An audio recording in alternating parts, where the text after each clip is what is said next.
Bueno, buenas tardes a todos y todas. Yo soy Daniel, ya Fabio me presentó, pero creo que no está de más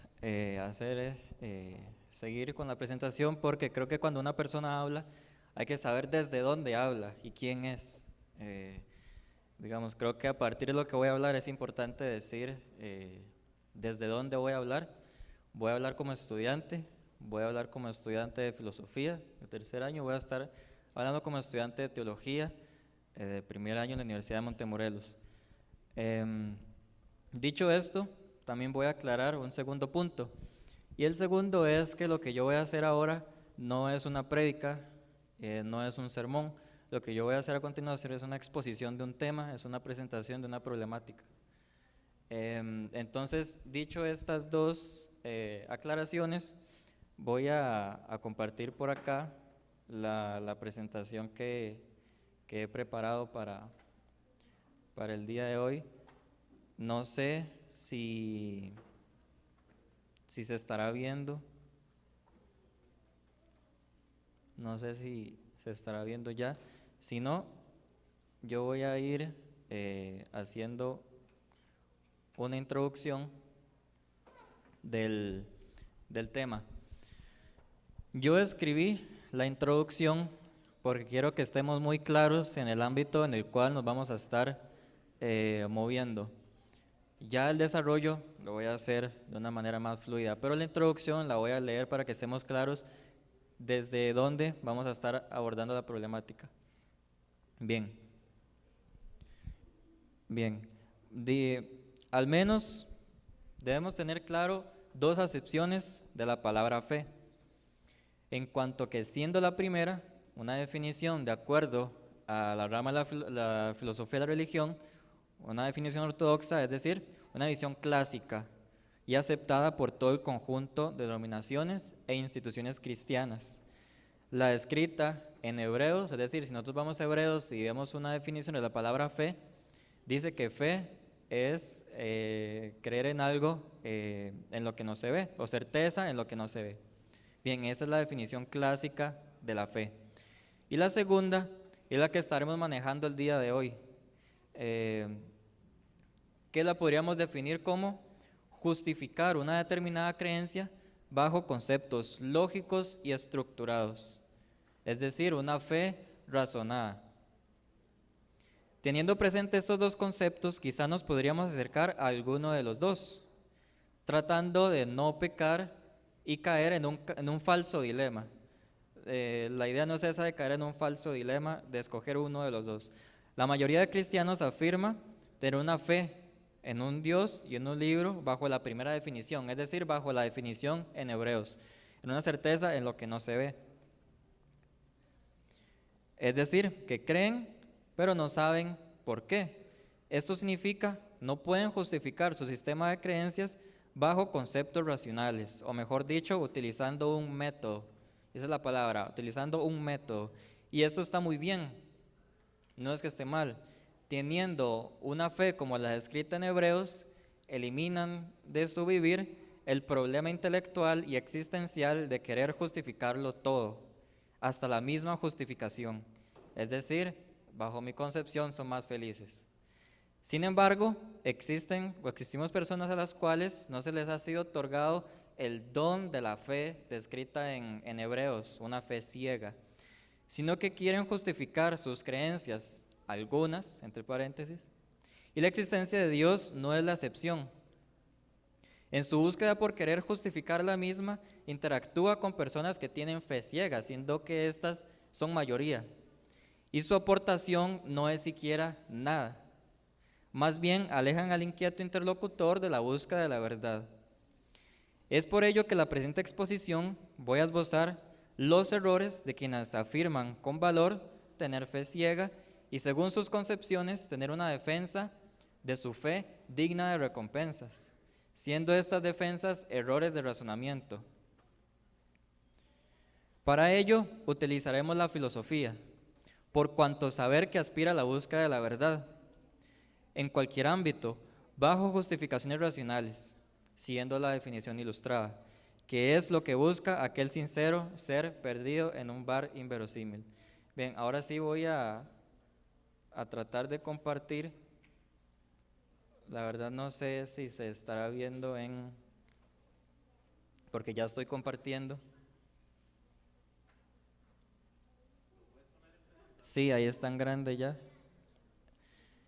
Pero bien, entonces voy a comenzar la exposición también haciendo una aclaración. Este es un tema que seguramente a las personas de 15, 16 años y tal vez un poco para abajo les parezca muy aburrido, totalmente una pérdida de tiempo y prefieren mejor, no sé, concentrarse en cosas más importantes como el novio o la novia. Y tal vez las personas que tienen cierta ya madurez intelectual de 20 o 19 para arriba estén esperando salir para ir a jugar Fortnite. Bueno, eh,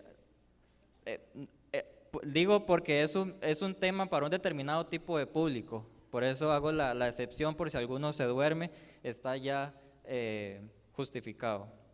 Bueno, he titulado La existencia de Dios, se puede argumentar sobre ella y como decía vamos a estar trabajando sobre la filosofía y voy a estar definiendo bajo, bueno ya no se ve, pero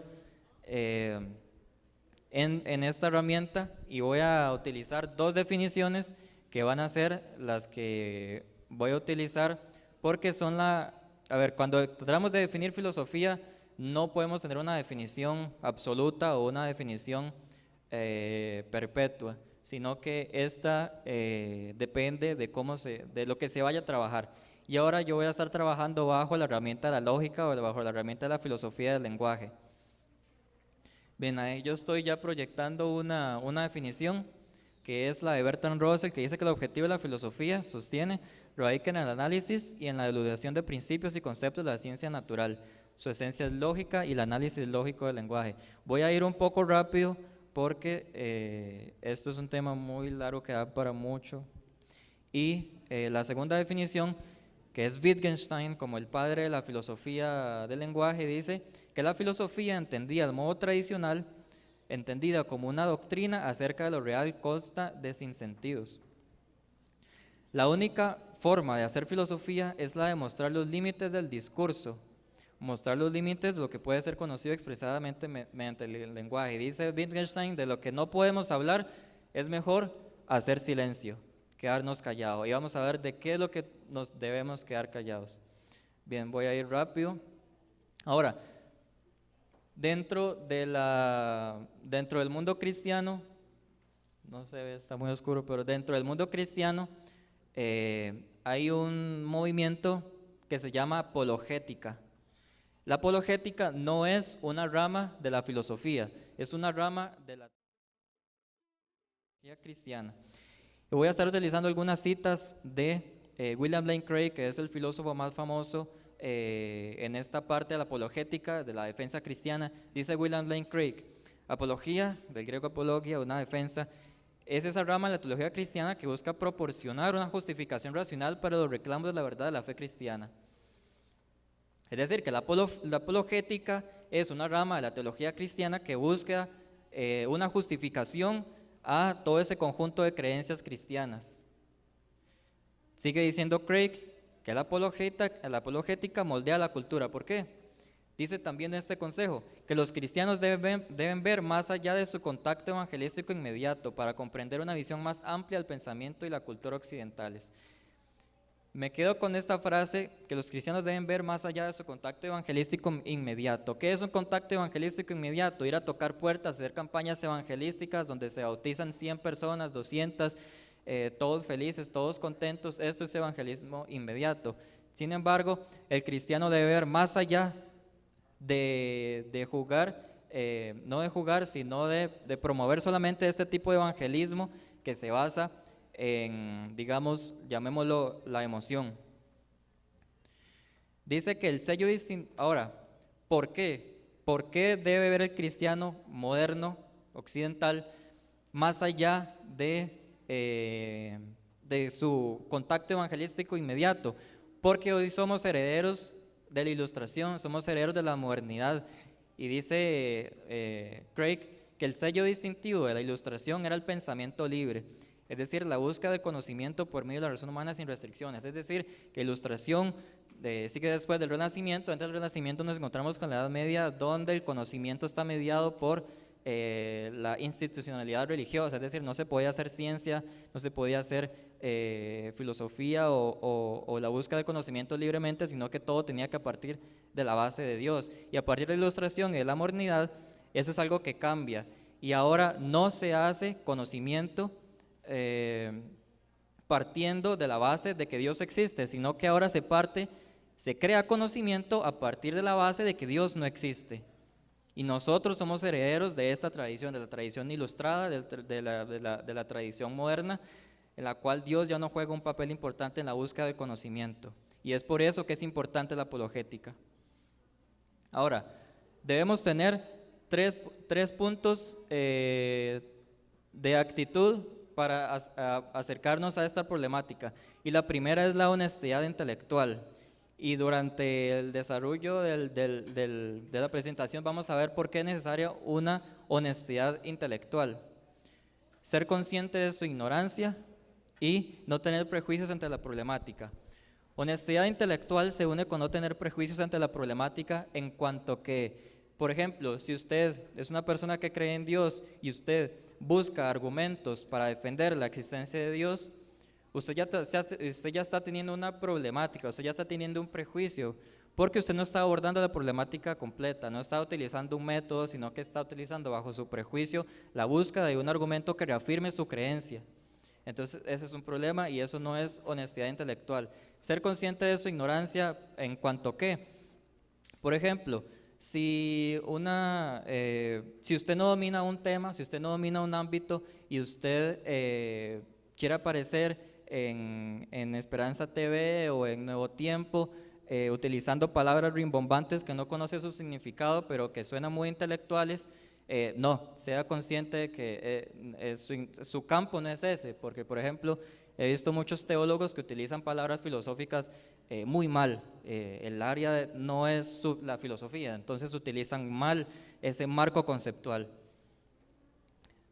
Ahora, voy a mostrar un ejemplo en Hechos 17, 22, 31, que el que lo quiere lo puede buscar, pero no lo vamos a leer, sino para que lo tengamos de referencia, en cuanto que Pablo en ese texto, como era común, él se acercaba a las personas y él en ese contexto en específico, él está en Atenas, estamos hablando de la Atenas de los griegos, de la Atenas del nombre Atenea, la diosa de la sabiduría. Es decir, estaba hablando con filósofos, no estaba hablando con cualquier gentil. Entonces, Pablo utiliza un lenguaje especial para con los filósofos de Atenas. Incluso utiliza citas de poetas griegos. Uno a primera vista no lo puede ver, pero el que sabe de poesía griega sabe que Pablo está utilizando poetas griegos para defender su fe. Ahora, también podemos ver los mismos rastros cuando Jesús hablaba con los fariseos. Jesús hablaba de una forma con los judíos y hablaba de otra forma con los gentiles, mediante metáforas, mediante símbolos. Con los judíos era sumamente culto, es decir, había un lenguaje determinado para un tipo de persona con la cual ella se estaba comunicando con el interlocutor. No es que existía el mismo lenguaje para todo. Bien, Pablo presenta la creencia cristiana bajo los conceptos del receptor y ahí no sé, bueno, ese es el libro de William Lane Craig que se llama Fe Razonada. Tal vez, si alguno lo puede leer, no sé si lo vaya a entender porque utiliza muchos preconceptos filosóficos y lógicos, pero es el mayor exponente a nivel mundial en la defensa de la fe cristiana bajo los conceptos filosóficos y racionales. Ahora, para adentrarnos, ahora sí necesito que no me quiten la presentación para tener todo claro. Vamos a manejarnos bajo la lógica. Ahora, no podemos adentrarnos a los argumentos lógicos si no sabemos qué es la lógica y no sabemos nada de lógica. Ahora, lógica. Voy a estar utilizando el libro con el que yo aprendí lógica en la universidad, Lógica 1 y 2, que se basa en Introducción a la Lógica de Irving Copy. La lógica es el estudio de los principios y métodos ubicados o utilizados para distinguir el razonamiento correcto del incorrecto. Entonces, esa esa opinión de que todas las opiniones son válidas, hay que analizarla porque no existen eso, que todas las opiniones son válidas, porque la lógica se va a encargar de analizar los argumentos para decir si son correctos o son incorrectos. Un argumento, ahora, si vamos a hablar de argumentos, a ver qué es un argumento. Un argumento es un grupo de proposiciones del cual se dice que una de ellas se sigue de las otras, consideradas como base o fundamento para la verdad de este. Un argumento es un conjunto de proposiciones. ¿Qué es una proposición? Una proposición es, por decirlo en palabras sencillas, es una oración. Por ejemplo, Juan toma té. Pedro lee un libro. Eso es una proposición. Existen dos tipos de argumentos que son los más fáciles, que son, no, son más, pero yo solo voy a definir estos dos. Un argumento deductivo afirma que su conclusión es apoyada por sus premisas de manera concluyente, es decir, que su conclusión es necesaria, su conclusión es obligatoria. Un argumento deductivo no puede ser falso si está bien estructurado. Entonces, por ejemplo, todos los hombres son mortales, Sócrates es hombre, conclusión, Sócrates es mortal. No hay forma en que ese argumento sea incorrecto, no hay forma. Ahora, un argumento inductivo establece su conclusión solo con algún grado de probabilidad. A diferencia del argumento deductivo, el inductivo es válido solamente bajo un cierto grado de probabilidad. Por ejemplo, todos los días el gato de la vecina sale. Mañana el gato de la vecina va a salir. ¿Es algo seguro, concluyente? No, no sabemos si el gato necesariamente va a salir mañana. Bien, y el último término que tenemos que tener claro es una falacia. Falacia se entiende en el vulgo, en el pueblo, como una mentira. No, una falacia no es una mentira. ¿Qué es una falacia? Es un tipo de argumento que puede parecer correcto, pero que contiene un error de razonamiento. Es decir, que una falacia, es decir, que la lógica se va a encargar de analizar un argumento, ver si es correcto e incorrecto, y si es incorrecto es una falacia. Una falacia entonces no es una mentira, es un error de razonamiento. Ahora, a continuación voy a dar algunos ejemplos de qué no argumentar porque son falacias, y esto es algo que espero no dañe susceptibilidades porque, digamos, ya vamos a ver, pero el ejercicio bíblico, de acuerdo a la lógica, es una falacia. Y muchos de lo que acá se dijo eran falacias lógicas informales. Ahora, esto está muy bien para que usted pueda convencer a alguien que ya cree en Dios y que reafirme su fe en Dios. Pero esto usted no lo puede argumentar con alguien que no cree en Dios y que no cree en la Biblia, porque no se lo va a creer porque son falacias. Y una falacia es un error de razonamiento. La primera es esta. Esta es una muy común que se escucha todos los días en la televisión, en la radio, en todo lado. Y la primera es la apelación a la autoridad. ¿Cuántos de nosotros hemos escuchado que Isaac Newton era muy inteligente, que él creía en Dios y que muchas cosas, ¿verdad? Ahora, esto es una falacia, es una apelación a la autoridad. Como Newton era muy inteligente y él creía en Dios, entonces Dios existe. No, cualquier argumento que utilice, cualquier proposición que utilice a una persona como argumento es una falacia. Una persona no es un argumento. Lo que dice, él puede formular un argumento, pero la persona no es un argumento. Entonces, ¿quién es usted? ¿Usted se cree más inteligente que Newton y decir que Dios no existe? No, bueno, eso no es un argumento.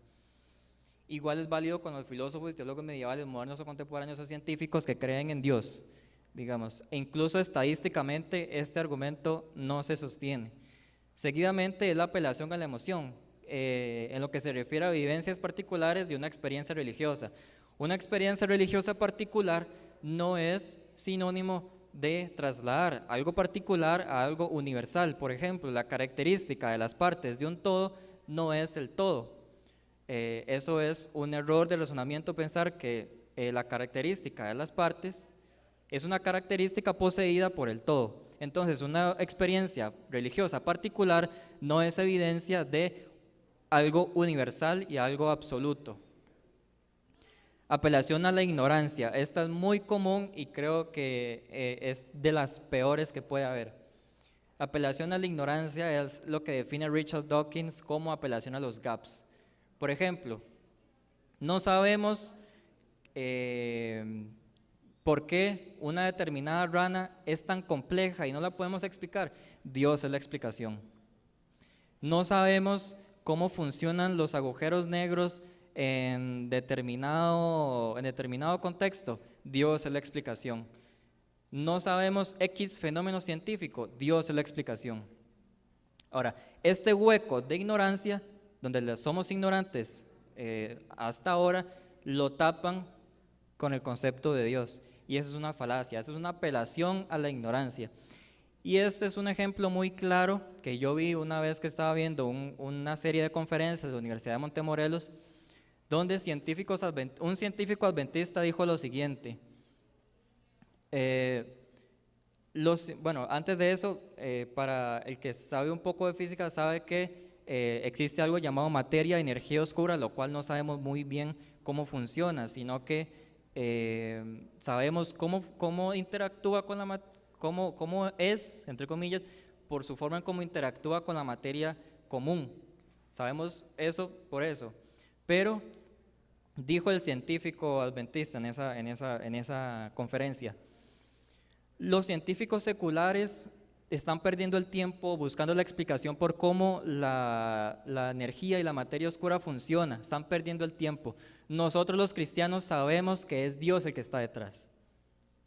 Eso no es ciencia, eso no es lógica, eso no es filosofía, eso es religión.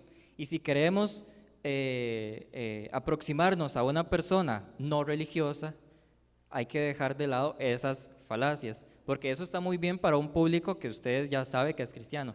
Sí, es Dios el que está detrás de la materia y la energía oscura, pero eso usted, un científico, no le puede decir que el que está detrás de la materia y la energía oscura, porque no sabemos cómo funciona, es Dios. Esa es una apelación a la ignorancia por cómo no sabemos cómo funciona. Y la última es una petición de principio, que en latín es como petito principi, que dice que ahí yo la escribí porque es una forma muy común. Dice: lo que afirma la Biblia es verdadero, pues es la palabra de Dios y su palabra es cierta. Esto es un argumento circular. Esto es válido solamente trivialmente. Voy a volver a repetir: lo que afirma la Biblia es verdadero, pues es la palabra de Dios y su palabra es cierta. Esto es válido solamente trivialmente porque es un argumento circular. Es como porque, por ejemplo, que usted esté hablando con un musulmán y el musulmán le diga: Mohammed es el último mensajero de Dios. Y usted le diga: ¿por qué? Porque el Corán lo dice. Yo estoy casi 100% seguro que usted no lo va a creer porque usted no cree en el Corán.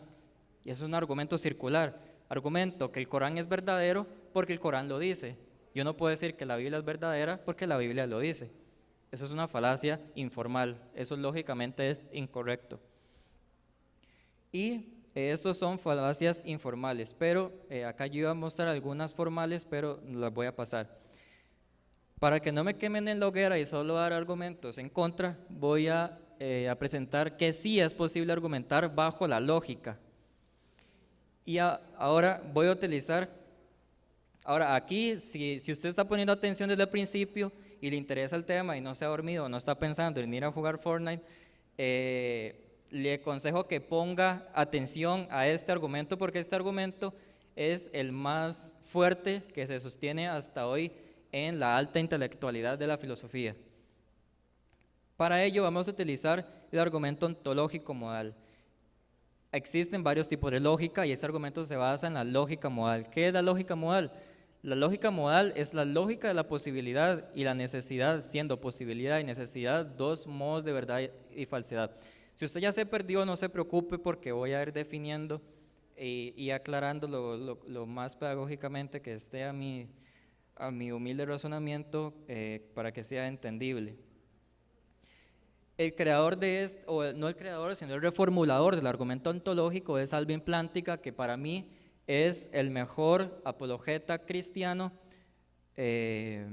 filosóficamente hablando. A mí William Lane Craig no me gusta mucho por su modo de hacer filosofía. Plantinga es un filósofo analítico y los que somos afines a la filosofía analítica, y pues lo vamos a seguir. Mundo posible. Bueno, vamos a tener algunos conceptos que son necesarios. Ahora, si usted no pone atención en estos conceptos, no va a entender el argumento. ¿Qué es un mundo posible? Un mundo posible es una descripción de cómo podría ser el universo. Por ejemplo, usted está hoy aquí, pero pudo no haber estado. Ese es un mundo posible, que usted no haya estado aquí.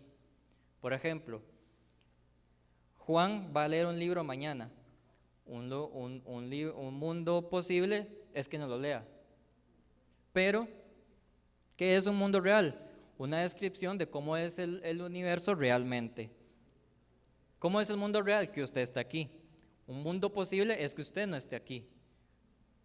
¿Me explico? Creo que sí. Necesario.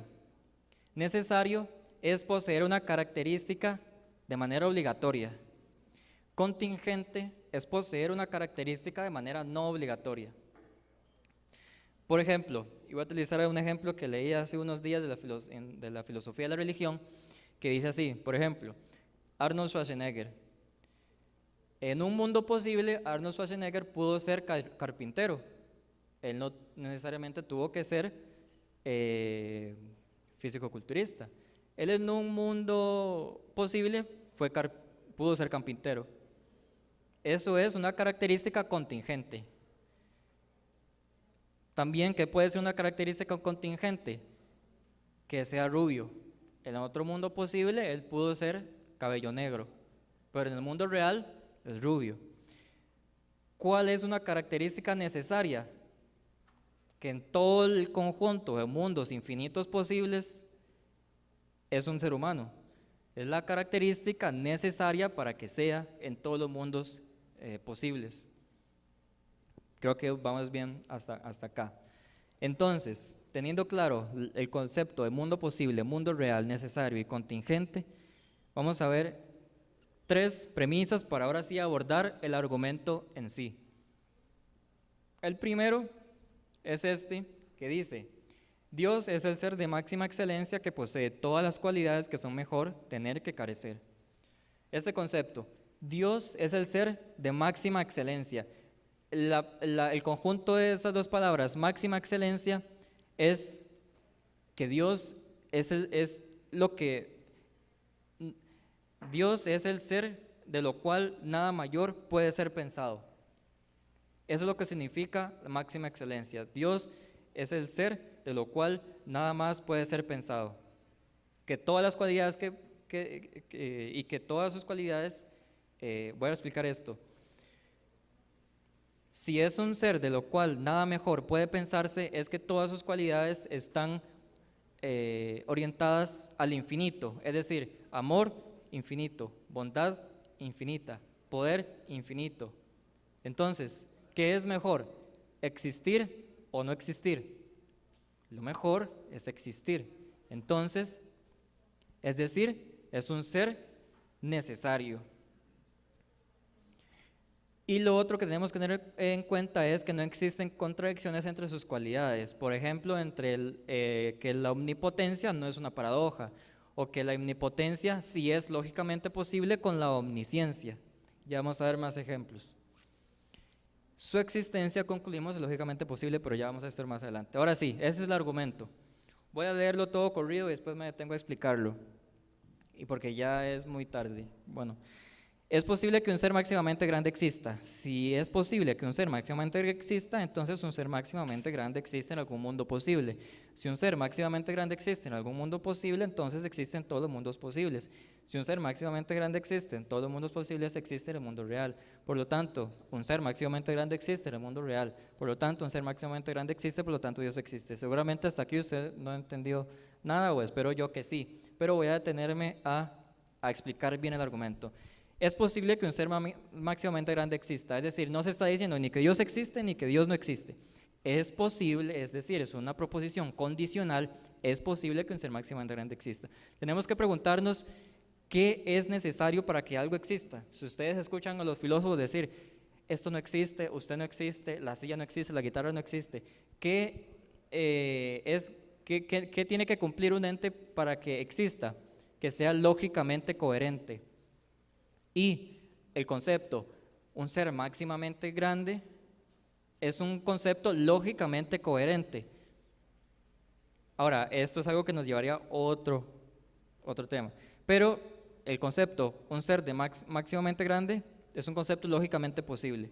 Si esto es lógicamente posible, si un ser posible si es posible que un ser máximamente grande exista, es decir, es posible, entonces un ser máximamente grande existe en algún mundo posible. Solamente con que algo sea lógicamente posible, puede existir en alguno de los infinitos mundos posibles. Solamente con cumplir la regla de que sea lógicamente posible. Si un ser máximamente grande existe en algún mundo posible, entonces existen todos los mundos posibles. ¿Por qué? ¿Por qué tiene que existir en todos los mundos posibles?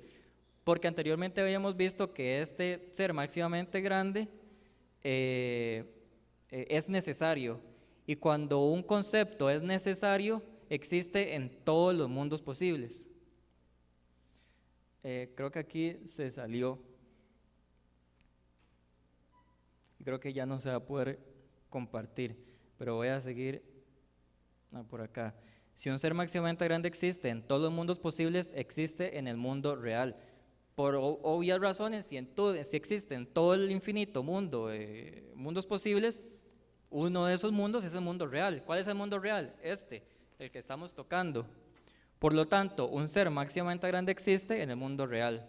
Por lo tanto, un ser máximamente grande existe, por lo tanto, Dios existe. Ahora, seguramente ya hasta aquí su mente está echando humo y no, seguramente, o espero yo que sí haya comprendido el argumento bien, pero este es el argumento más fuerte dentro de la lógica y el mundo de la filosofía, el mundo de la racionalidad, el mundo de la argumentación. Ahora, bueno, ya no se ve, pero conclusiones del argumento ontológico modal. Y esto es válido para todo, digamos. Si el concepto de Dios es lógicamente coherente, es posible que Dios exista en algún mundo posible. Si definimos a Dios lógicamente coherente, es posible que exista en algún mundo posible. Entendemos de lo que en inglés se llama great making properties, características que engrandecen, que debido a su característica de ser necesario, existen todos los mundos posibles. Entonces, el concepto de Dios es lógicamente coherente. Great making properties lo hace necesario. Si es necesario, existen todos los mundos posibles. Uno de los mundos posibles es el mundo real, que es este que estamos tocando. Por lo tanto, ese ser necesariamente debe existir en el mundo real. Ahora, la única forma, no hay otra, la única forma en que este argumento sea inválido es que alguien argumente que la premisa A1, ¿cuál era la premisa A1? Es decir, que diga que el concepto de Dios es contradictorio. ¿Cómo pueden argumentar ellos eso? Por ejemplo, con la paradoja que seguramente muchos de ustedes han escuchado de que si Dios todo lo puede crear una roca tan pesada que ni él mismo pueda levantar. Bueno, esto un analítico, un filósofo analítico, un teólogo analítico le va a decir que eso es una completa pérdida de tiempo porque eso es un error del lenguaje. No es ni siquiera un error de razonamiento, es un error del lenguaje, porque si definimos que las características de Dios son infinitas, es decir, omnipotencia infinita, si la omnipotencia es infinita, no hay forma en que él cree una roca que sobrepase su otra cualidad, es decir, no hay forma. Si las dos son infinitas, ninguna puede ir por encima de la otra, es decir, eso es un error del lenguaje, eso es un error analítico. Y bueno, aquí yo estoy siguiendo la presentación que dice: ¿existen otros argumentos para demostrar la existencia de Dios? ¿Existen más argumentos lógicos? Sí, existen más argumentos lógicos a priori, posteriori. Es decir, a priori significa sin usar la experiencia, posteriori, es decir, utilizando la experiencia, el método empírico. ¿Existen argumentos históricos? Esto yo lo estoy planteando en signo de pregunta. ¿Existen argumentos arqueológicos? ¿Existen argumentos científicos? ¿Por qué? Porque son problemáticas. Y aunque una persona cree en Dios, uno aborda una problemática sin tener preconceptos y con honestidad intelectual. Es decir, cuando nos preguntamos si en estas áreas existen argumentos para demostrar la existencia de Dios, Debemos abordarlos con una honestidad intelectual, haciendo preguntas. Por ejemplo, ¿puede la ciencia explicar la existencia de Dios? ¿Puede Dios ser demostrado en un laboratorio?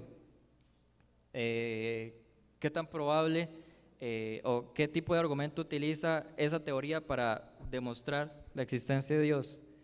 O los arqueológicos, o los históricos. Los arqueológicos y los históricos tienen sus problemas. Yo personalmente no creo ni en argumentos históricos, ni arqueológicos, ni científicos, porque no cumplen ningún requisito y son una pérdida de tiempo.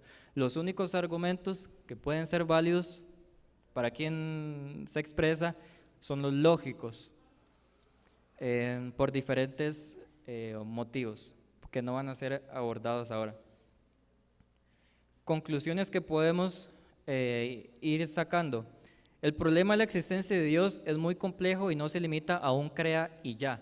Por ejemplo, muchas veces cuando alguien llega donde un anciano, un pastor, hermano, usted tenga fe, crea, muy fácil. No es así. Si esa persona es una persona inquieta intelectualmente o es una persona en su mayoría escéptica ante argumentos religiosos, pues no, más bien lo va a alejar. Es necesaria una formación de profesionales creyentes en las ciencias más duras para abordar las problemáticas de los altos niveles de la intelectualidad. Es decir, yo aquí abordé el problema sobre cómo se debate en la alta intelectualidad de la filosofía de la lógica, del lenguaje y un poco de la ciencia bajo la filosofía analítica. ¿Por qué? Porque un pastor o un anciano no está, digamos, capacitado para abordar esta problemática bajo la racionalidad. No defender su religiosidad desde su misma religiosidad. Ser consciente y empático con el no creyente y escuchar sus razones.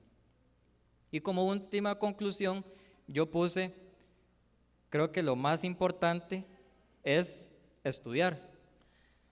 Digamos, si algo que concluyo es estudiar. Si usted quiere pues tratar de encontrar la existencia de Dios bajo argumentos racionales, usted no los va a encontrar muy posiblemente con el anciano de 60 años o con el pastor que se ha dedicado 40 años al ministerio de hacer campañas evangelísticas bautizando 100 personas en una noche. No, usted mismo tiene que estudiar y acercarse con la persona que sabe. Eso es muy importante.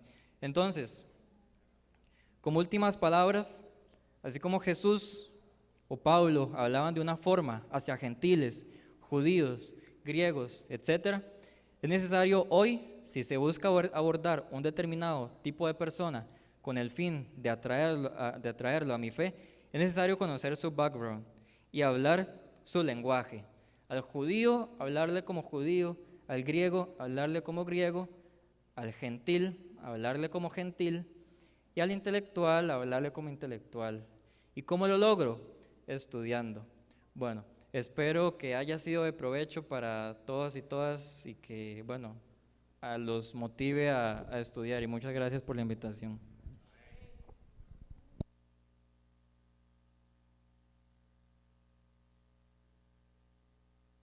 Un joven agradece, sé que cuando estoy sufriendo, mi dolor Dios está sintiendo. Él me puede ayudar, pues siempre hay una razón para amar.